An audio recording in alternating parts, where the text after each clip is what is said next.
We're excited to present to you our July webinar, Cultivating Mindful Self-Compassion, presented by Dr. Jessica Allanson. Dr. Allanson is a licensed clinical psychologist with the Faculty and Staff Assistance Program here at UCSF and runs the FSAP Postdoctoral Fellowship Program. Prior to her position at FSAP, she specialized in mental health and substance abuse services for nearly a decade in institutions around the SF Bay Area, including working as a counselor, insurance advocate, and program director in both residential and outpatient settings. Dr. Allanson has chosen to specialize in recovery from substance use and workplace burnout in primarily high-intensity, high-achieving populations, incorporating empirically validated behavioral interventions as well as industrial organizational psychology strategies into her work. She has maintained a personal mindfulness practice for most of her life and has dedicated a portion of her career to teaching others about the mental health benefits of practicing mindfulness, including in her position here at FSAP's office. Dr. Allanson believes in the power of compassion, education, and hopes to use her passion for teaching to support and empower those willing to learn. Thank you for being with us here today, Dr. Allanson. Thank you so much. I appreciate that introduction. And welcome, everyone. We are talking today about cultivating mindful self-compassion, and I appreciate everybody making some time in their lunch hour, I assume today, or whatever hour this is for you. It's really wonderful to be able to reach out to folks from this kind of position, even if I can't see everybody. So my hope is that today we can talk a little bit more about cultivating mindful self-compassion as a practice that we can use in our everyday lives, kind of like we're meeting right now. So before we get started, I wanted to invite folks to take a moment. I imagine that people are coming in from different places and spaces in their workday today. So as everybody is getting settled, as you are coming into this space and joining us, I invite you to just take a minute to consider what is around you, where you're sitting, what you're looking at, and think about how you would like to spend the next hour with us today. And I think for a lot of us, we move from one thing to the next quite quickly. And in fact, it's part of our effective efficiency. But if you could just take one moment, maybe even just one deep breath and think about, are you comfortable? Do you need anything? Do you want any water? Where are your feet? Where are your hands? And what are your intentions for this next hour? And in fact, maybe you actually have to multitask for this time. And while that's not a recommendation I want to endorse, I think that's absolutely fine. In any capacity that you can be here today, I welcome you. But if there is an intention of putting things aside, putting things face down, cell phones, putting things away, I do encourage you to take this time right now and ask yourself what you would like to take away from this 1 hour session, and maybe how you can create that for yourself.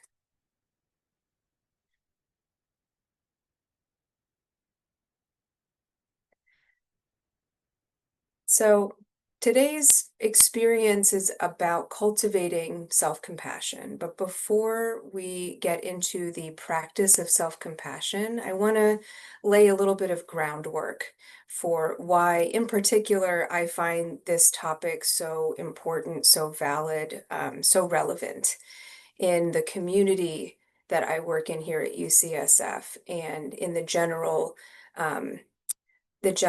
heuristic of well-being. So specifically, a lot of the work that myself and my colleagues here do at FSAP, our experience and our expertise often lies along the lines of supporting those in our UCSF and UCOP communities. And that usually involves a lot of folks who are helpers, leaders, and often achievers. No matter what level of work you are doing within these institutions, within this field, and within your lives, I think we often see that there are those of us that come into this place in these spaces with a lot of intention, a lot of passion, a lot of dedication.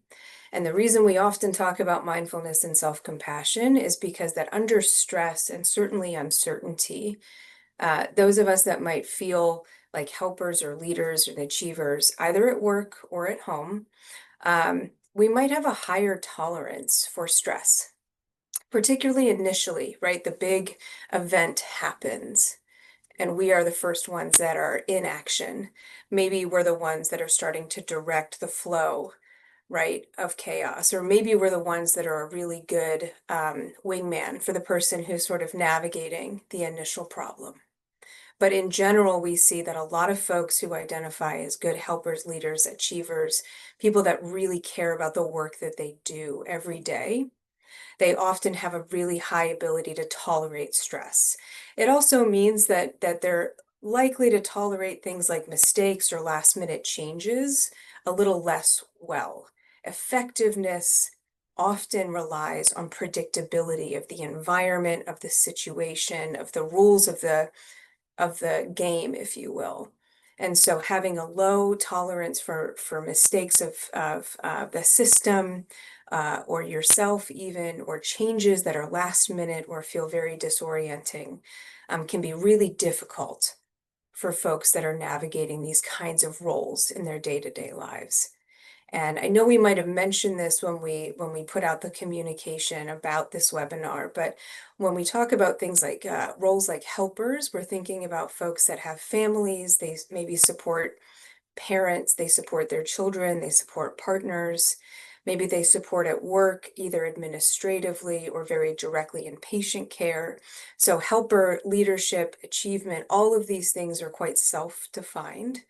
And so when I'm speaking about this today, not all of this might apply to everybody, but I would like you to think a little bit about how you might be pretty tolerant of things like stress, pretty tolerant, um, maybe even more than others in situations that are quite tricky.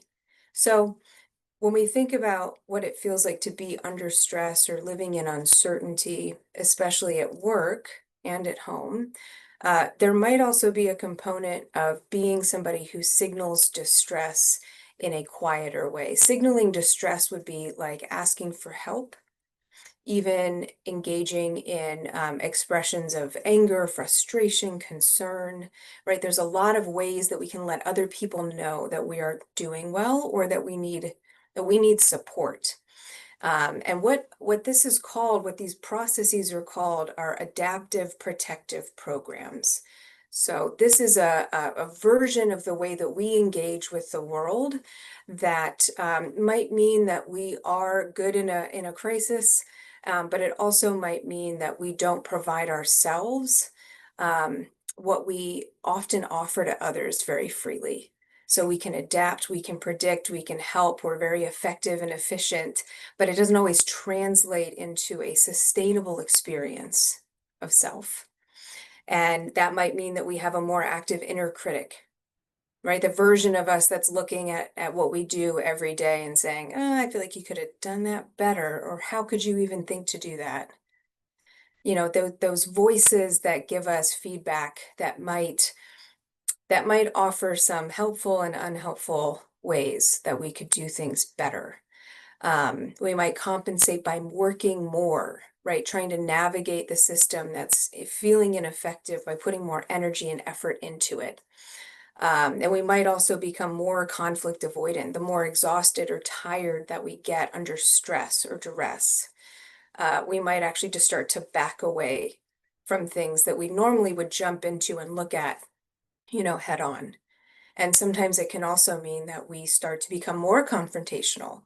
Our ability to let things go becomes lower and lower. Maybe it doesn't show up at work, but we notice at home we're a little bit more snappy, right? Or we have a lower tolerance for noise or other stimuli. And then the last thing is we might be more all or nothing in our thinking and our planning and our engagement, which means that mostly the options that we have to navigate our day-to-day lives are feeling less and less. We're more exhausted, we're more tired, we have less available. And so these adaptive protective programs they do a good job of allowing a lot of us to be there for others to do what we are supposed to or need to or want to do, but it can also create a system in which we are not giving that back to ourselves. And this can also take a long time to reset. And it might even take a long time for us to notice that we need a reset.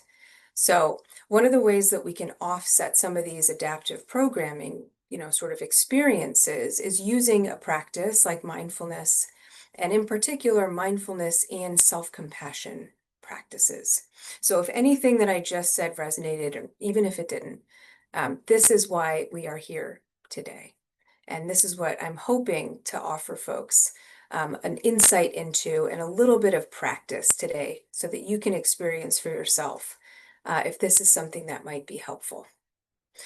So when we talk about self-compassion, if we break it down to its elements, what we're looking at is three distinct features. And the first thing we talk about is common humanity. Self-compassion allows us a insight, a window, a reconnection with this idea that we are not isolated. And in fact, pain and suffering and the human experience resonates. It resoundingly resonates. We are not alone. So common humanity is one of the first places that we go to when we talk about self-compassion in terms of entering this space of being willing to see ourselves as one of many and not alone. The second component is mindfulness. It's in the title of this webinar, it's in the title of many books, but mindfulness in and of itself in this sort of sphere of understanding is about sitting in a space of not over-identifying with where we are, what we're feeling, and what is happening. In general, mindfulness, as I want to say a more basic definition, is a non-judgmental, very receptive state of mind. It's the ability to observe ourselves, our thoughts, and our feelings without trying to change them, deny them, fix them. So it's an acknowledgement of pain, which allows us to engage in self-compassion. If we're pretending like it's not happening, if we can't acknowledge that there's hurt, if we can't objectively observe ourselves, self-compassion is very tricky to invite into our experience, right? So mindfulness is a very key component of self-compassion, because the last piece here, which might feel quite intuitive, is self-kindness. And this is an offset of self-judgment. And I don't know about folks on this webinar, on this call, but I know a lot of my experience around self-criticism and self-judgment was often under the guise of making sure I kept going and did a good job. I see myself as dedicated, as willing, as invested. And so I think there's often this overlap that can happen, that if we are kind to ourselves, then we're going to ease off the gas. We're not going to be as effective. We're not going to be as sharp. We're going to let little things go. And so instead, what I want to invite in today, right, is the parts of us that actually could use a little bit of self-kindness. And I imagine most of us, all of us, pretty much everybody can offer kindness to others sometimes easier than we can give it to ourselves. But in this space, self-kindness is the final component of self-compassion, because we're asking ourselves to let go of judgment. And that can feel a little bit risky. If I'm not judging myself, who's watching me? If I'm not paying attention, what if I get it wrong? So while these are the components of self-compassion, there is depth to them. There is a practice to this, and it's tricky. It's one of the reasons I maintain teaching this process so that I can maintain my own practice. There's a lot of barriers to engaging in self-compassion. I like to bring this in because I think it's important to think about the parts of us that, with all the love and good intention in the world, might actually resist this process of giving care, compassion, and love back to ourselves, but especially when we need it most. And especially if we have been successful with the more stick versus carrot scenario. If we have been really good at motivating ourselves, right, through self-observation and criticism, if that's been modeled for us, if evaluation has been utilized effectively, both internally and externally, this can reinforce the idea that self-evaluation and critical self-evaluation is important. And I'm not asking folks to let that go completely, but I think the dialectic we want to hold, these two opposing ideas, is that we can both be in a state of development and be kind to ourselves. So, some of the things we might want to watch for in moments when you want to invite self compassion, especially when you're in caregiving, teaching, giving, achieving modes, language like this. But I could do better.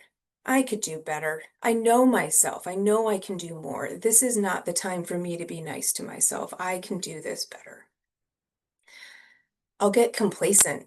If I really don't knuckle down and get harsh, right now in this moment on this project, I will take everything easy. This will be a slippery slide slope down into a version of me, right? That isn't on it all the time. I don't deserve self-compassion right now, could be a narrative. I didn't do enough. I'm not hurting enough. I'm not sad enough. I'm not tired enough. There's other people that have it harder, is the last one there. But often I hear there isn't enough time. Who has time to stop and be self-compassionate? I mean, the irony right now is that a lot of you all came and made time for this today. I made time for you all today. But I think a lot of these narratives, right, there is a logical way that we can self reinforce, we can self encourage, we can give ourselves a different version of motivation through self compassion. But we do have to overcome some barriers, some obstacles. We have to overcome some reinforcement in our environment. We might be working in systems that require constant evaluation or come from family models where criticism was the way that you got things done or was a demonstration of love.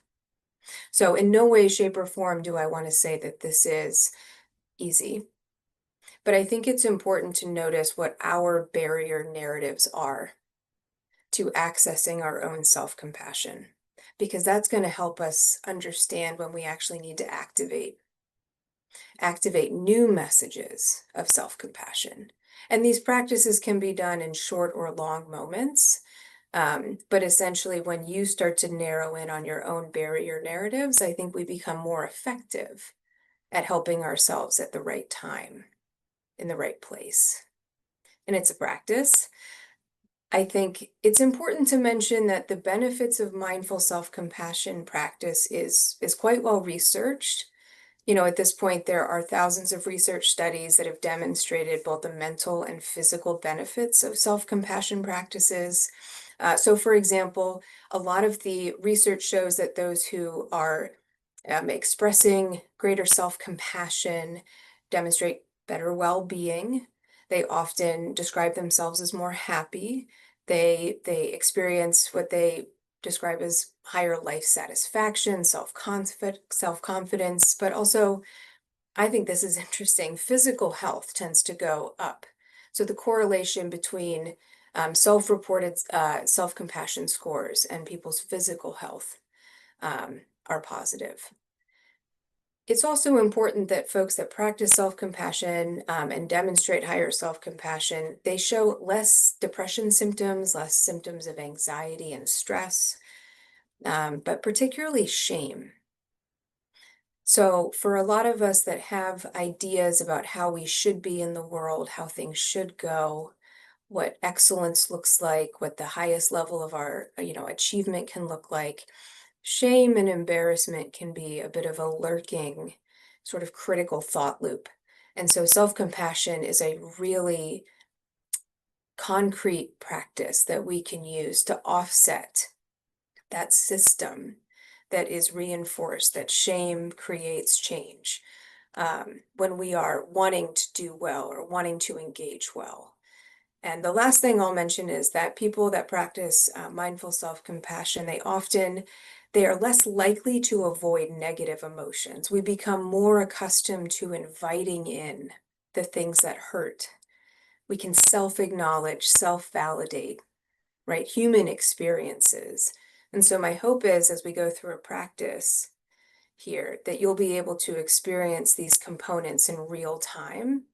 And there's shorter and there's longer versions of self-compassion practices, but really what we're offering here is this opportunity for us to self-examine and think about new ways to encourage, motivate, and validate ourselves so that we can continue to enact our jobs, our caregiving, our enjoyment, our engagement with our family systems, with our work systems, social systems, but in ways that also offer us the ability to stay flexible when things aren't perfect, when we aren't perfect. We're creating space for ourselves, especially when things are unknown. So there's been a number of research studies that said that after taking a actual self-compassion, like a mindful self-compassion course, even with 6 or 8 weeks of practice, people have been able to increase their scores of self-compassion on an average of 43%. The longevity of that is very much going to depend, right, on the person and what's going on. But after this webinar, I'm going to be sending out some resources that will include a self-compassion test and a lot of different options for you to explore, engage with, and maintain if you're interested, a practice around self-compassion. So in more basic terms, what we're offering is this opportunity to engage in moments that are not reactive, but really thoughtfully responding. We're slowing a lot of things down. We're giving us a chance to approach situations without as much judgment or agenda. I mean, there's a spectrum here of how that's going to be enacted in different moments. But I think what we're doing is really allowing us to assess more effectively what is happening, what is real, what is happening right now, what hurts, what isn't working, why am I tired, why am I angry, why am I frustrated? And instead of saying I shouldn't be angry, I shouldn't be tired, I shouldn't be frustrated, I should be better, I should be wanting, I should be this. Instead, we're offering ourselves a little bit of momentary relief and understanding. And once we get to a place of acceptance in what is, self-compassion and mindfulness can allow us to use all the other skills and effectiveness that we have available. Right? Everybody, I assume on this call, there are so many things that you all are good at. Instinctively, by training, by skill, by trade. And I think what we're offering in this moment in mindfulness self-compassion practice is for you to access those skills after giving yourself a little bit of time and space to figure out the best way to navigate forward. So if today you were thinking, I have no idea what this woman is going to say or how she's going to say it, I think that's my point in a nutshell. But I do want to offer today some time for us to dive into a guided meditation practice, which is one of the ways that we instill, we invite, we create a self-compassionate space. And some people are very able and willing to do more of a day by day self-compassion practice, meaning they might sit and do a mindfulness practice.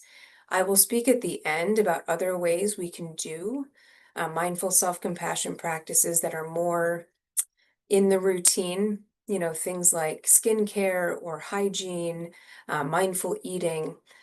So today's practice is really an opportunity for you to take time out for yourself to experience what we call a mindful self-compassion break.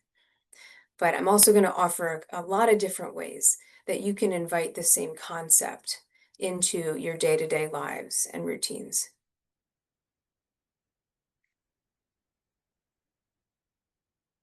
So with that being said, I would like to shift a little bit into a space where we can do a guided meditation practice. At this point, I am going to be walking you through a practice. Now, this is an adapted script um, from folks that have specialized in mindfulness and self-compassion. You may have heard of Dr. Kristen Neff and Chris Germer, but this script will also be available in your materials following this webinar. So for this period of time, I'm going to invite you to get comfortable and think about how you can start to set yourself up to be in a seated and alert position for the next maybe 20 minutes or so. Um,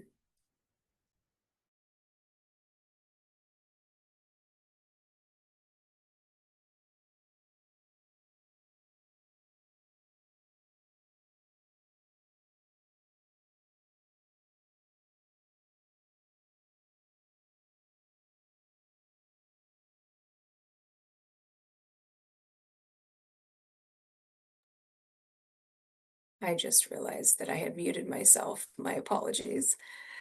I um, I want folks to get into a comfortable position. And in this section, really, this is about allowing yourself to sink into the process of a mindfulness practice. So if you need a stretch, if you need to put some things down, if you need a quick sip of water, um, start to get comfortable and think about being in an alert and seated position. One of the things I also recommend if you are still at a workspace and if possible, is actually to move your hands and arms off of anything that is a work desk or workspace. And as you're getting into this position, think about placing both feet flat on the ground if that's available to you. And we're going to start with some long, slow, deep breaths. And again, just allowing your attention to wander a bit into your body and see if there's any adjustments or last stretches in your neck or shoulders that would help. And on the next inhalation, see if you can allow your body to settle into a resting position. Maybe casting your eyes downward or closing them if that feels comfortable for you right now. And as you're settling into your seat, try taking another long, slow, deep breath in. And see if you can lengthen your exhale even longer than your inhale. Maybe letting your breath sigh out through your mouth. And taking a few more focused deep breaths in and long, slow exhales out. And just noticing the feeling of the ground beneath your feet, the seat underneath your body, and letting yourself slow down a little bit into this practice today.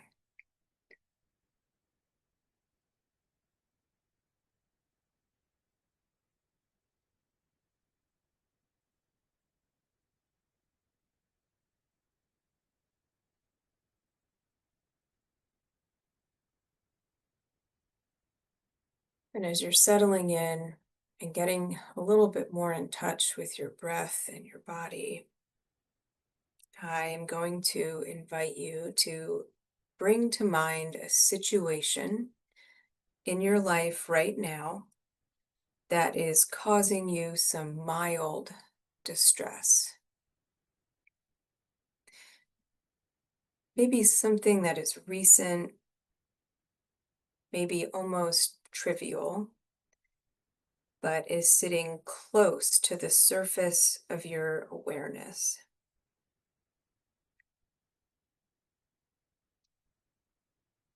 So something that's lower stakes, but is causing you to feel frustration or annoyance. It's living in you somewhere. And I'm going to invite you to bring this experience into your body, into this moment right now.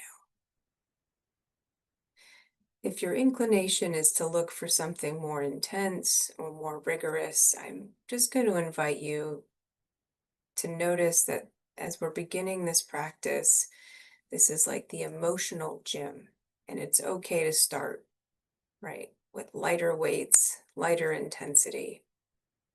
We're just bringing in something that's very accessible and moderately annoying. So, as we're inviting this moderate annoyance, frustration, difficulty in, see if you can feel it somewhere in your body, right in this moment. Do you notice any change or heat, discomfort, tightness? Just give some space to notice and make yourself aware of what comes up as you are thinking about this experience.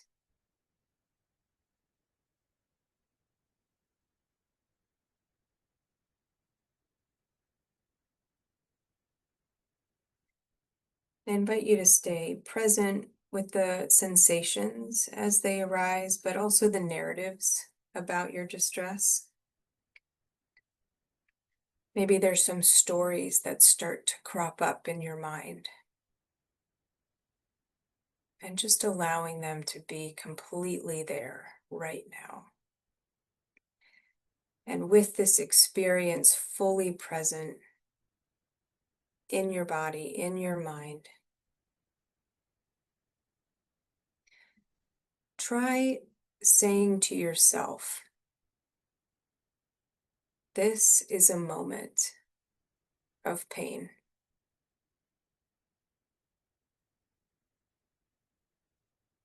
This is a moment of discomfort.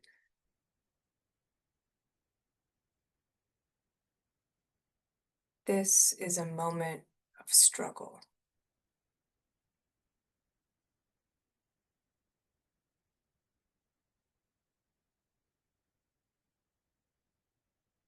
You can also say, ouch,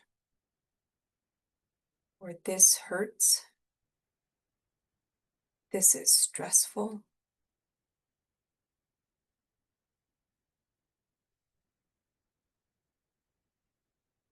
Allow yourself to recognize and validate what this feels like while you are feeling it.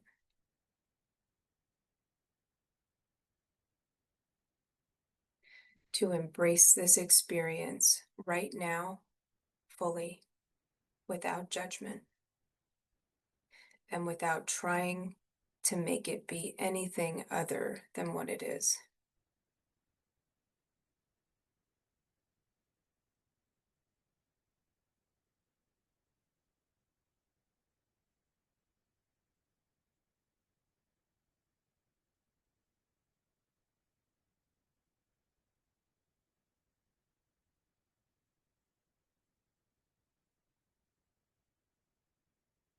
And as you are holding that, continuing to breathe and acknowledge your own sense of pain and discomfort, I invite you to take another deep breath in and try saying to yourself that pain, discomfort, struggle, this is a part of life. And you can also say, I am not alone.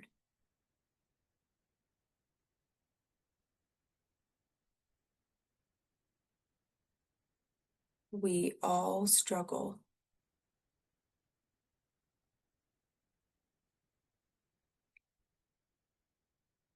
Many other people struggle like this, feel like me.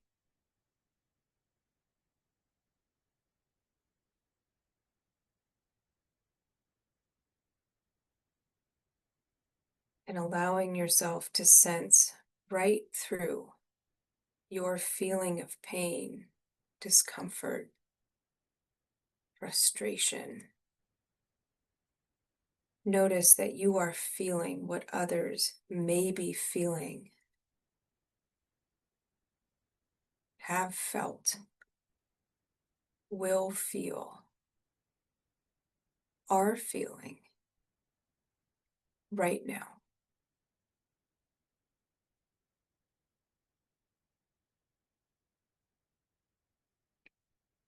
In this way, sensing this feeling as not just your own, but actually as a deep connection to many other people.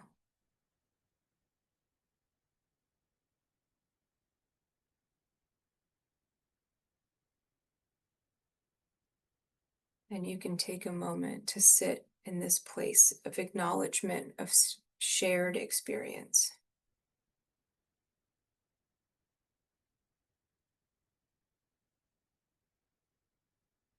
This is a connection to the common experience of shared humanity.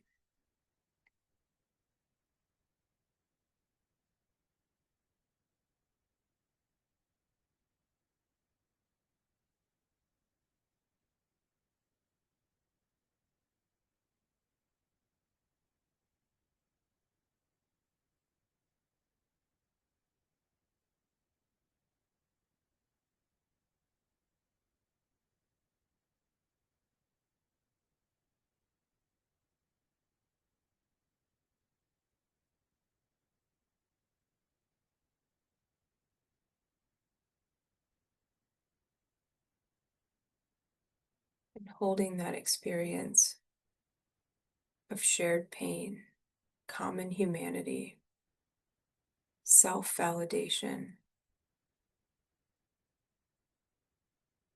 I invite you to offer yourself a simple gesture of soothing touch.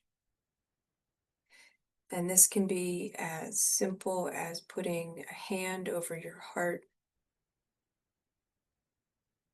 or your hands on your thighs or on your own arms, even in a loose hug. Feel free to experiment with whatever feels soothing to you right now in this moment. But I invite you to bring your attention and your awareness to the sense of touch and connection through your hands, focusing on the feeling maybe of warmth or noticing texture underneath, or maybe even weight from where your hand is resting. Potentially a gentle sense of being held that you can relax into.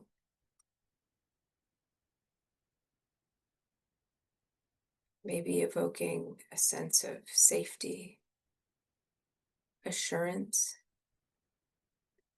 presence.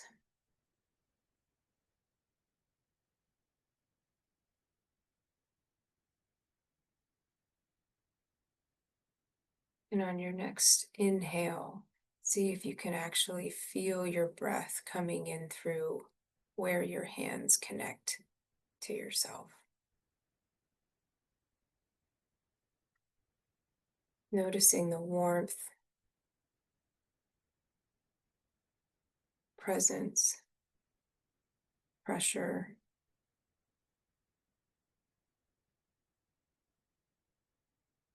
of being there with you, for you.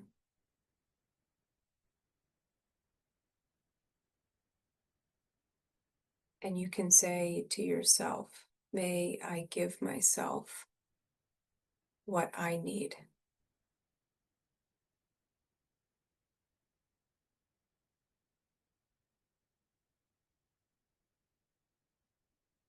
May I accept myself as I am.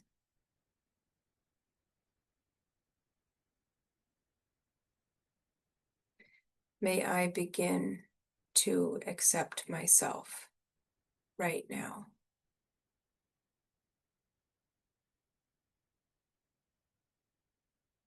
May I forgive myself.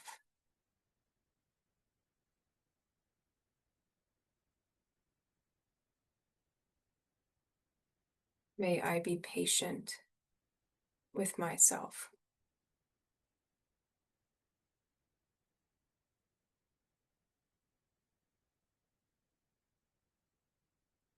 Maybe there are some very particular words of kindness or support that you want to hear right now.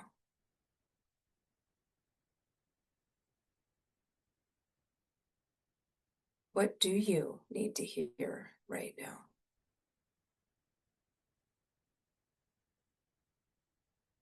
What would you want to hear someone that you love tell you in this moment right now?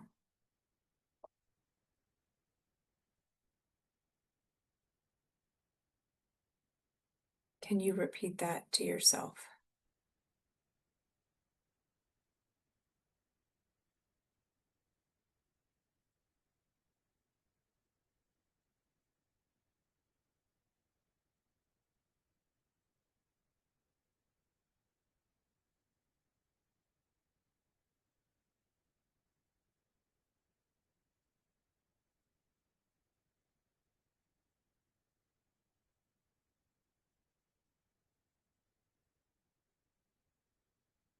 Allow your attention to move into the space where you feel your own sense of soothing touch.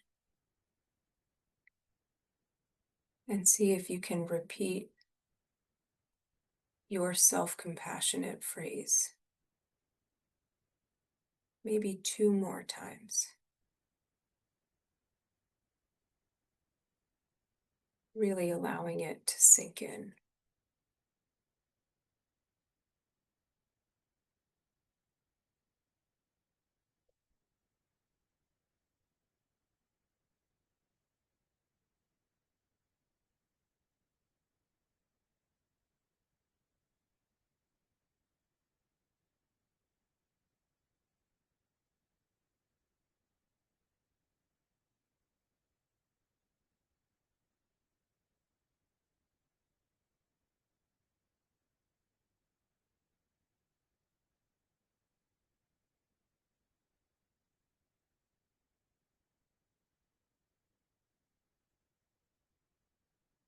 Keeping your attention on the connection that you have physically to yourself, I invite you to allow the sensation of this practice to maintain, to be sustained, if you would like it to, beyond this practice today.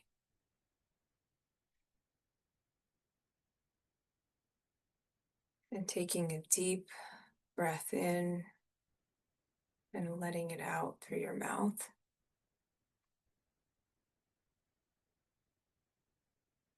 And taking another deep breath in, starting all the way from your toes and allowing the idea of your breath moving through your whole body into your lungs as they expand, and exhaling again out of your mouth in a long, slow sigh.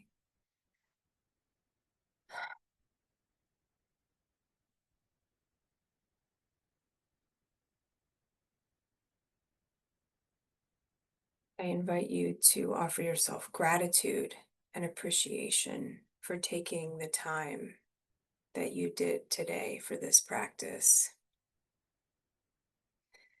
And whether this was the first time you've ever tried this, or if it's a familiar space that you've been in before,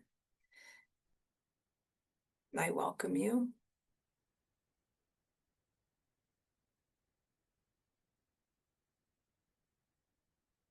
And whenever you feel ready, you can come back into the virtual Zoom space. It's in front of you, or maybe just in your ears. Hopefully, bringing with you the experience of grounded self-compassion that I hope folks were able to find. That was about 20 minutes of practice, which is a pretty significant amount of time to spend, especially on a lunch or a work break. I wanted to mention before we close today that there are a lot of different ways that we can invite these feelings into our day-to-day lives. I really enjoy the self-compassion break script that I shared today because it allows us to move through those three components of self-compassion. But there's a lot of ways that we can also incorporate this into our daily routines. So, for example, mindful eating is a wonderful way to slow things down, even for a bite or two or a snack. There are some great options out there to allow us to absorb even micro moments, right, of nourishing ourselves. The loving kindness meditation or metta prayer is also a lovely way to invoke both self-compassion and embracing compassion for our fellow living beings. I really want to emphasize that breaks from work, breaks from caregiving, breaks from attention when safe, including naps and snacks, are all versions of daily mindful self-compassion practices. I think when we allow them to be enjoyed and relished, I think they have a different kind of enjoyment to them, not guilty slinking off, but actually sinking into a 5-minute break or a 20-minute nap or a really good snack. I think can fully allow us to enjoy the experience. I will say that asking for help or demonstrating need, especially if that is not a natural state for you, is a way of demonstrating self-compassion. And if you're looking for ways to do that more effectively, there are a lot of skills that I know folks utilize in terms of navigating new versions of asking for help. And then finally, mindful physical wellness like skincare and hygiene, showers, even washing hands. I know for a lot of folks in healthcare, there's routines that happen before, after, and during certain, procedures. And those can be moments that we can pause and offer our self-compassion. But certainly at the end of the day or at the end of a work day or changing clothes, those are very nice ritual built-in experiences of shedding something and allowing ourselves to be comfortable or removing, a version of a role that we have been holding that can be helpful to allow ourselves regulation processes. And finally, exercise, movement, walking, any ways that you can engage your physical experience is a version of self-compassion. And I would lower the bar for all of this. One almond ate mindfully to me is a massive win for the day. Wonderful job.